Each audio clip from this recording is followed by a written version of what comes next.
తిరిగి ఆ రుణం తీర్చుకుంటున్నాం. నాన్నగారు ఎప్పుడు ఆయన జీవితాలు ఎప్పుడు రుణశేషం శత్రుశేషం అలాగే అగ్నిశేషం అంటారు, ఉంచకూడదంటారు. అంతేకాకుండా ఆయన మెడ్రాస్లో పెరిగి ఒక నటుడిగా ఎదిగాడు ఆయన. మరి ఆ నీళ్లు తాగి ఆ నీళ్ళతో స్నానం చేసి పెరిగిన ఆయన, ఆ స్థాయికి వచ్చిన ఆయన తిరిగి చెన్నైకి కూడా తిరిగి నీళ్ళు ఇచ్చారంటే నీళ్ళ రుణం కూడా ఉంచుకోలేదు ఎన్టీఆర్. That is NTR.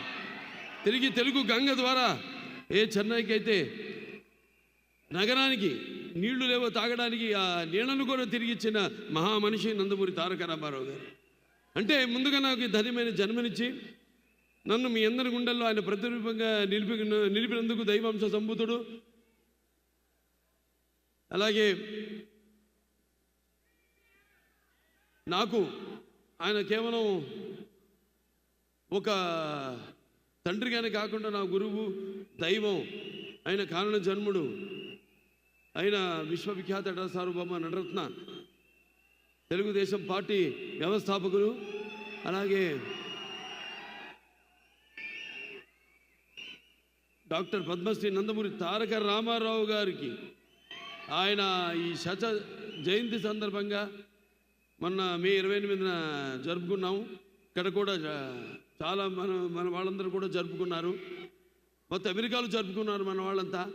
అలాగే మొన్న ఆయన మొదటి సినిమా అయిన మన దేశం విడుదలయ్యి 75 సంవత్సరాలు పూర్తి కావడం, అలాగే నేను ఈ చలనచిత్ర పరిశ్రమలోకి వచ్చి 50 సంవత్సరాలు కావడం, ఇది ప్రపంచ రికార్డు. ఇంతవరకు ఎవ్వరూ ప్రపంచంలో 50 సంవత్సరాలు హీరోగా ఎవరు రాణించలేకపోయారు. ఒక 25-30 సంవత్సరాలు చేయడం, తర్వాత రిటైర్ అవ్వడం, లేకపోతే వేరే క్యారెక్టర్ రోల్స్కి వాళ్ళు షిఫ్ట్ అవ్వడం జరిగింది. కానీ ఒక హీరోగా 50 సంవత్సరాల ఘనత నాకు దక్కింది. అది ఆ పుణ్య దంపతులు బిడ్డగానే పుట్టినందుకు అది వాళ్ళ ఒక ఆశీస్సులు, కళమ్మ తల్లి ఆశీస్సులు, నా ప్రేక్షక దేవుళ్ళ ఆశీస్సులని నేను భావించుకుంటాను. అంటే రామారావు గురించి ఎంత చెప్పినా ఆ సూర్యుడిని వేలుతో చూపించినట్టే అవుతుంది.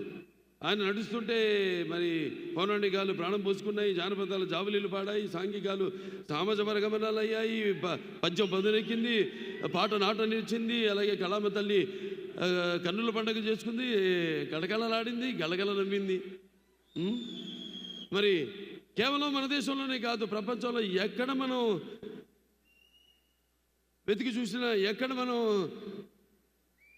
గాలించినా కూడా మరి అటువంటి ఒక నటుడు ఎవరైతే నటనలో పరకాయ ప్రవేశం చేసి అడుమడుగులో ఆ పాత్ర నింపుకుని ఎలాగైతే నటనకు జీవం పోశారు ఆయన, అలాగే ప్రతి పాత్రను, అంటే ఒక రాముడు, కృష్ణుడు, దుర్యోధనుడు, లేకపోతే భీముడు, ప్రతి నాయకుడు కానివ్వండి, నాయకుడు కానివ్వండి ఎలా ఉంటారు అంటే ఒక రామారావు గారు ఒక శిల్పాన్ని చెక్కి శిల్పి కూడా ఆయన ముఖ కవళికలు చెక్కవలసిందే తప్ప, అంటే అటువంటి లార్జర్ దెన్ లైఫ్ జీవితం నందమూరి తారక రామారావు గారికి. మరి ఆయన ఆనాడు ప్రతి తెలుగు బిడ్డ, ప్రతి తెలుగు మట్టి గడ్డ కూడా నేను తెలుగు వాడిని అని చాటి చెప్పే ఒక ధైర్యాన్ని, ఒక స్థైర్యాన్ని, ఒక దిగువని, ఒక ఆత్మవిశ్వాసాన్ని, అలాగే ఒక ఆవేశాన్ని వాళ్ళని బయటికి తీసుకొచ్చి చెప్పే ఒక సత్తా ఇచ్చిన తెలుగు తేజం నందమూరి తారక రామారావు గారు. అలాగే తెలుగుదేశం పార్టీ పెట్టి మరి ఆనాడు ఎంతోమంది ఈ రాజకీయాలకి దూరంగా ఉన్న ఎంతోమందిని, అసలు రాజకీయాలంటే కూడా తెలియని వాళ్ళని, ప్రతి తెలుగు బిడ్డ బొడ్డు కొయ్యక ముందే రాజకీయాలేంటో తెలియజేసిన వాళ్ళలో చైతన్యం రగిల్చిన ఒక మహా నాయకుడు నందమూరి తారక రామారావు గారు. అందుకే నేను అంటుంటాను, ఎన్టీఆర్ అంటే కేవలం నందమూరి తారక రామారావు గారు కాదు, అంటే నటనాలయం, ఆయన ఇల్లు ఒక నటనాలయం, అందులో ఆయన ఒక నటరాజు నరసింహుడు. టీ అంటే తార మండలంలోని తారక ధ్రువ తారకుడు. ఆర్ అంటే రాజాజు రాజర్షి రాజకీయ రమణీయ గమనీయ గుణధాముడు. అందుకే ఆయన అందరి గుండెల్లో నిండుగా మెండుగా ఉండి నేను ఎప్పుడు మీకు అండగా ఉంటానని చెప్పి తెలుగుదేశాన్ని పార్టీని స్థాపించారు. ఎన్నో విప్లవాత్మకమైన పథకాలను ప్రపంచంలోని ఎవరు ధైర్యం చేయని సాహసించని ఎన్నో విప్లవాత్మకమైన పథకాలను ప్రవేశపెట్టారు. అలాగే ఆ పథకాలన్నీ కూడా ఎన్టీఆర్ రాజకీయాల్లోకి రాకముందు వచ్చిన తర్వాత ఆ పథకాలు అంటే ప్రజల కోసం వాళ్ళకు మేలు చేయడం కోసమని ఆ పథకాలను ప్రవేశపెట్టి అమలు చేసి ఆయన తర్వాత కూడా ఆ పథకాలను అంటే ప్రవేశపెట్టేలా అమలు చేసేలా చేసిన మహానుభావుడు నందమూరి తారక రామారావు గారు. అందుకే మరి అది ఎన్టీఆర్ దూరదృష్టి. అందుకే ఆయన పేదవాడి బాధ తెలిసిన నాన్న ఆయనే. అలాగే జనం భవితకు ఒక బాట చూపించిన నాన్న ఆయనే. అలాగే ఆయన్ని ముందుండి మంగళహారతులు బట్టి ఆయన్ని ఒక అన్నగా భావించి గౌరవించిన మహిళలకు ఆర్థిక స్వాతంత్రాన్ని ఇచ్చిన అన్న కూడా నందమూరి తారక రామారావు గారు. ఇది ఇంకా చెప్పుకుంటూ పోతే ఆయన చేసిన విప్లవాత్మకమైన పథకాల గురించి నేను చెప్పాను. ఆ సూర్యుడిని వేలుతో చూపినట్టు అవుతుందని. ఇక నా విషయానికి వస్తే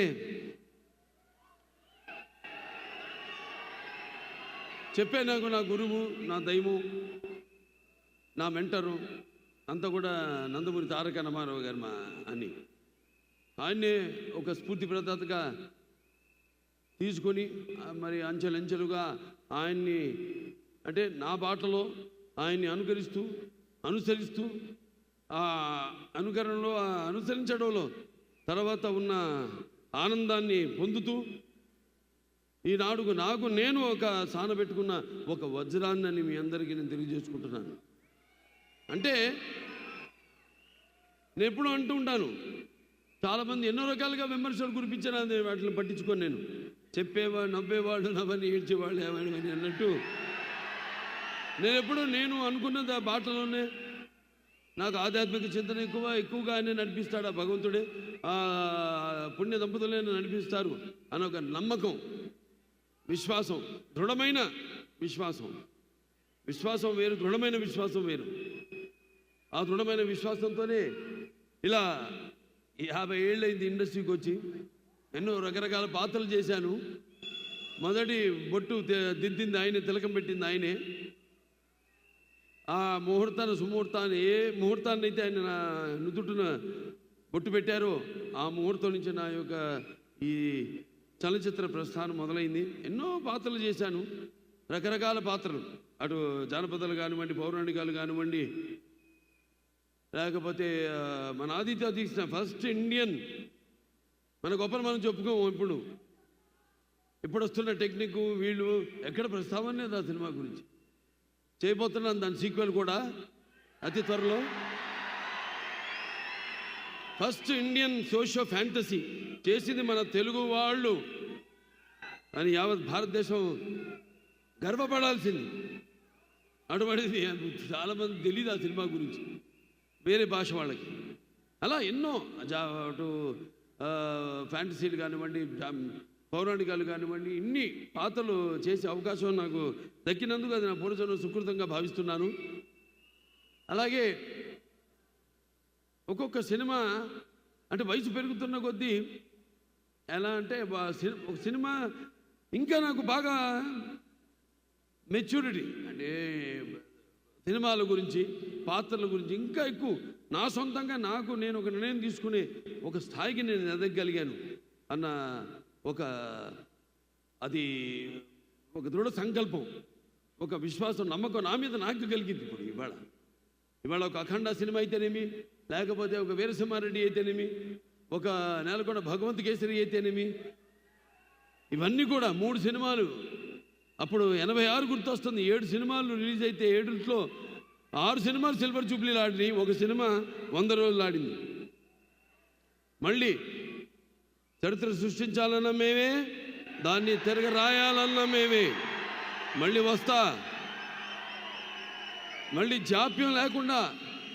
ఎందుకంటే ఒక అవకాశం ఇచ్చాడు. అందరూ 2వ ఇన్నింగ్స్ అంటారు, అది ఎప్పుడు ఏదో ఒక రిటైర్ అయిపోయినా కొంచెం దారి మార్చుకుని మళ్ళించుకుని ఏదో క్యారెక్టర్ ఆర్టిస్ట్ గానో లేకపోతే అది కానీ అట్టా కాకుండా ఇవాళ నాకు వచ్చిన ఈ అవకాశం అది నా 2వ ఇన్నింగ్స్గా తీసుకుని ఈ యొక్క 3 సినిమాలు విజయం తర్వాత మనకు 3 సార్లు మన అక్కడ హిందూపురం ఎమ్మెల్యేగా గెలిచినందుకు నా హిందూపురం ప్రజలందరికీ కూడా నా ధన్యవాదాలు తెలియజేసుకుంటూ, ఇక 2వ ఇన్నింగ్స్ ఇక్కడి నుంచి మొదలైందని మీ అందరికీ తెలియజేసుకుంటున్నాను. నా క్యాన్సర్ హాస్పిటల్ ఉంది. నా క్యాన్సర్ హాస్పిటల్లో మా డాక్టర్లు, మా కార్యవర్గ సభ్యులు అయితేనేమి, మాకు బోర్డు మెంబర్స్ అయితేనేమి, లేకపోతే మా డాక్టర్స్ అయితేనేమి, నాన్ మెడికల్, పారామెడికల్, లేకపోతే నర్సింగ్ స్టాఫ్, వాళ్ళందరూ అవిశ్రాంతంగా పడుతున్న శ్రమకి ఫలితమే నా ముందు ఉన్న చైర్మన్స్ అయితేనేమి, నాకు ముందు ఉన్న బోర్డు మెంబర్స్ అయితేనేమి, వాళ్ళందరూ నాకు ఇన్స్పిరేషన్గా ఇవాళ ఆసుపత్రిని ఈ స్థాయికి తీసుకురాగలిగానంటే మీ అందరి సహాయ సహకారాలతో. నేను ఇప్పుడు ఇక్కడ చాలాసార్లు రావడం జరిగింది అమెరికాకి ఫండ్ రైజర్స్కి. మాకు ఇక్కడ అయాకో ఉంది, ఇండియన్ అమెరికన్ క్యాన్సర్ ఆర్గనైజేషను. అలా ఇక్కడికి వచ్చినప్పుడల్లా మేము చేస్తున్న సేవలను గుర్తించి మీరు అందిస్తున్న సహాయ సహకారాలు, అలాగే బ్యాంక్స్ వాళ్ళైతేనేమి, లేకపోతే public and private industry sectors అయితేనేమి, అందరూ దాతలు, మీ అందరి వల్లే ఆ ఆసుపత్రి దినదినాభివృద్ధి చెంది ఏదైతే అత్యాధునికమైన పరికరాలు వీటన్నింటినీ అంటే అప్డేట్ చేసుకుంటూ అందరికీ మేము ఈ సేవలు అందించగలుగుతున్నాం. అది మీ అందరి యొక్క సహాయ సహకారాలు ఉండబట్టే తప్ప, లేకపోతే నా వల్ల సాధ్యం కాదు. ఒకటి నాన్నగారు పేరు, 2వదేమో అమ్మగారి పేరు.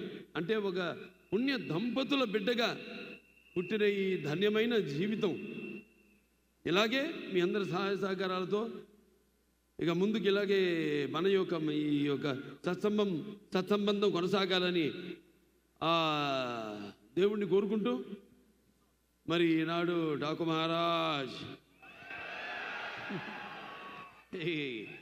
అంటే ఒక పాత్ర నుంచి పుట్టింది కథ. ఇప్పుడు చెప్తుంటా చాలా సందర్భాల్లో, ఒక పంచపక్ష పరిమాణం వడ్డించిన విస్తరిగా వచ్చారు, ఫుల్లీ లేడ్ ప్లాటర్, లేకపోతే ఒక పాత్రలోంచి, లేకపోతే ఒక సన్నివేశం నుంచి, ఏదో మన జీవితంలో జరిగిన దాంట్లో నుంచి, లేకపోతే ఇంకో సినిమాలు చూసి, వేరే భాష సినిమాలు చూసి ఇన్స్పైర్ అయ్యి అందులోంచి ఒక కథ పుట్టుకొస్తుందని. డాకు మహారాజ్ పుట్టింది ఆదిత్య 369 సినిమాలో. నేను శ్రీకృష్ణదేవరాయలు కృష్ణ కుమారుని కాపాడుతాడు బాణంతో ఉరి తీస్తున్నప్పుడు, ఆ పాత్రలోంచి పుట్టిన కథ డాకు మహారాజ్ పాత్ర. ఆ వేషధారణ, వాచకం, ఆంగికం అన్నీ కూడా పుట్టింది ఒక పాత్రలోంచి. ఆ పాత్ర చుట్టూ ముందు కథ పాత్ర అనుకున్నాం ఇలా ఉంటే బాగుంటుందని, ఆ తర్వాత దాని చుట్టూ కథ అల్లడం జరిగింది. కథ కూడా ఇలాంటి కథ కాదు మరి, ఎందుకంటే బాలకృష్ణ సినిమాని కానీ నాకెంతో బాధ్యత ఉంది సమాజం వైపు. సినిమా అంటే నిన్నట్టే ఎన్నో సందర్భాల్లో కళ్ళు మూసుకున్నప్పుడు కలిగేది కళ, కలగంటున్నప్పుడు కలిగేది, అలాగే నిద్రపోతున్న సమాజాన్ని మేల్కొల్పేది కళ అని. అలాంటి నా ఒక ఎన్టీ రామారావు అబ్బాయిగా, అలాగే ఒక ప్రజాప్రతినిధిగా నా భుజస్కంధాలపై ఎంతో బాధ్యత ఉంది. మంచి సినిమాలు ఇవ్వాలి, ఒక మంచి సందేశంతో సినిమా ఇవ్వాలి. ఈ సినిమాలో కూడా సందేశం ఉంది, చాలా మంచి సందేశం. రేపు చూస్తారు మీరే, 12 విడుదల కాబోతుంది. సో ఇలా చేసుకుంటూ ఒక్కొక్క పాత్రని ఎలా ఉంటే బాగుంటుంది ఏంటనేది, ఇది ఒక సమిష్టి కృషిగా భావిస్తాను నేను. ఇప్పుడు ఏ సినిమా అయినా సరే, ఏ ఒక్కడి వల్ల కాదు సినిమా. సో అలాగే నిర్మాత నాగవంశీ గారికి నా మీద, బాబీ డైరెక్టర్ గారి మీద ఉన్న నమ్మకం, మీ ఇద్దరం కూర్చుని మరి అంతా డిస్కస్ చేసి సబ్జెక్ట్ ఎలా ఉంటే బాగుంటుంది అని ఒక డిజైన్ చేసుకుని సబ్జెక్ట్ని చేసిన సినిమాని రేపు రాబోతున్న మన డాకు మహారాజ్. డాకు మహారాజ్ టైటిలే చాలా, ప్రతి టైటిల్ నాకు ఒక ఛాలెంజ్. సరే ఏం చేద్దాం, టైటిల్ ముందు అనౌన్స్ చేద్దామా అంటే వద్దన్నా, నేనే ఆపి వద్దండి, అది సినిమా టీజర్తో పాటు మనం రిలీజ్ చేద్దాం, అప్పుడే ఆ టైటిల్కి ఫుల్ జస్టిఫికేషన్ చేసిన వాళ్ళు అవుతాం. ముందు జనానికి ఎక్కాలి, టైటిల్ ఎక్కాలంటే అభిమానులు ఉన్నారు, వాడే నా ప్రచారకర్తలు. ఏ సినిమా నేను నా ప్రతి అడుగు, ఎందుకంటే నాదొక ఓపెన్ బుక్ అని అందరికి తెలిసిందే, దాపరికాలు లేవు, ప్రతిదీ తెలుసు. కాబట్టి ముందు మరి భావసరాణి జన్మాంతర సౌహృదాన్ని అంటారు. పోయిన జన్మలో ఒకరిద్దరితో మనకు తెలిసిన వాళ్ళు ఉంటే ఈ జన్మలో ఏదో కొంత వాళ్ళిద్దరు ఒక 5-6 ఒకళ్ళు పొందొచ్చు. కానీ ఇన్ని లక్షల కోట్ల వేల లక్షల కోట్ల మంది అభిమానులు పొందడం అంటే అది మరి ఏ పూర్వజన్మ సుకృతమో లేకపోతే ఏ జన్మల అనుబంధమో, ఏ విడదీయలేని అనుబంధమో కదా అని నాకు అనిపిస్తూ ఉంటుంది. సో ముందు వాళ్ళని దృష్టిలో పెట్టుకుంటాను, అలా ఒక కథను తయారు చేసుకోవడం. మరి ఈ సినిమా విషయానికి వస్తే అందరూ అద్భుతంగా, అందరూ అంటే నటీనటులు కానివ్వండి, లేకపోతే తాంత్రిక నిపుణులు కానివ్వండి, అందరూ కూడా చాలా అద్భుతంగా ఎవరెవరు వాళ్ళు ఒక కర్తవ్యాన్ని అప్పచెప్పిన పనిని వాళ్ళు 100% పాళ్ళు వాటికి న్యాయం చేశారని చూస్తారు రేపు సినిమా స్క్రీన్ మీద. డిఫరెంట్ జానర్ అంటే మన తెలుగువాడు ఏంటనేది కూడా ఈ సినిమాలో ద్వారా తెలియజేయడం జరిగింది. సో అలా చాలా మంచి నిర్మాత మా నాగవంశీ గారు, నా అభిమానుడుగా ఫ్యాన్ కూడా ఇక్కడే డలాస్ వచ్చిపోతుంటాడు ఆయన ఎక్కువగా. ఆయన ఎంతో ఒక మంచి నిర్మాతలు, అందరూ మంచి నిర్మాతలే. కాకపోతే ఇప్పుడు మీకు తెలుసు ప్రతి వాళ్ళు అందరూ పోటీ పడుతున్నారు. ఏది ఎంత కుంచుకుపోయింది, ప్రపంచం అంతా కుంచుకుపోయింది. ఇన్స్టాగ్రామ్ అని, లేకపోతే వాట్సాప్లని, ఇలా ఎక్కడెక్కడ మొత్తం కుంచుకుపోయిన ఓటీటీ ప్లాట్ఫామ్ కానీ, ఇదంతా కూడా కాంపిటీషన్ పెరుగుతున్నప్పుడు వాటిలన్నిటికీ సవాలుగా నిలబడింది ఒక్క బాలకృష్ణే. రెడీ, వాళ్ళ పని వాళ్ళు చేసుకుంటారు, మన పని మనం చేసుకుందాం అంతే. వాళ్ళ గురించి మనం ఏది భారంగా భావించకూడదు, లేకపోతే బాధగా భావించకూడదు. వాళ్ళు చేసుకోనివ్వండి, ఎందుకంటే టెక్నిక్ పెరుగుతుంది. టెక్నిక్ పెరుగుతున్న కొద్దీ మరి వస్తున్న తరం కూడా ఆ టెక్నిక్ని అడాప్ట్ చేసుకుని, ఇప్పుడు ఆర్టిఫిషియల్ ఇంటెలిజెన్స్ ఉంది, ఎంతవరకు వాడుకోవాలి అంతవరకు వాడుకోవాలి. దాని మితి వాడితే అది మన మొగుడే కూర్చుంటుంది. అదే అయింది, ఏదో రోబో ఒక చెత్తను తీసుకెళ్ళి పడేయాల్సిన సందర్భంలో క్రషర్లో మనిషిని ఎత్తిపడేసింది తైవాన్లో. సో దేనికి వాడాలి, ఎంతవరకు వాడాలి, మనల్ని అది అధిగమించకుండా మన చెప్పు చేతల్లో ఎప్పుడు టెక్నిక్ అంటాను. Anything is technique. మా ఫిలిం ఇండస్ట్రీ కూడా ఇప్పుడు టెక్నిక్గా ఇవాళ బాగా ఎదిగింది ఇండస్ట్రీ. ఇవాళ పాన్ ఇండియా, ఇవాళ మనం అందరికీ పోటీ ఎక్కడ లేదు అసలు తెలుగు సినిమాలకి. అటువంటి స్థాయికి మనం ఎదిగామంటే అదంతా మన సృష్టికి సృష్టికర్త అయిన మన తెలుగు దర్శకులు, వాళ్ళందరూ కూడా వాళ్ళ మీద నమ్మకం పెట్టుకుని సినిమాలు నిర్మిస్తున్న నిర్మాతలు. నేను చేశాను ఆదిత్య తీసిన నానాడే మొదటి ప్రయత్నం అది. నా నిర్మాత నా మీద పెట్టుకున్న నమ్మకం, డైరెక్టర్ మొత్తం టీం మీద పెట్టుకున్న నమ్మకం ఫలితమే ఆనాడు ఆదిత్య చేసిన విజయవంతం కావడానికి. అలా ఒక్కొక్కళ్ళు తమన్ ఖచ్చితంగా చెప్పాలి, ఎందుకంటే సప్త సాగర సంకర్షణ జ్వలిత శబ్దోద్భవ మాధురి శబ్దస్వరాలైన సరిగమ పదనీస సంగీత సాహిత్య మధురమైన గీతాలు వినడానికి భాషా భేదం కానీ, ఆడ మగ తేడా కానీ, లేకపోతే దానికి దారిద్రాన్ని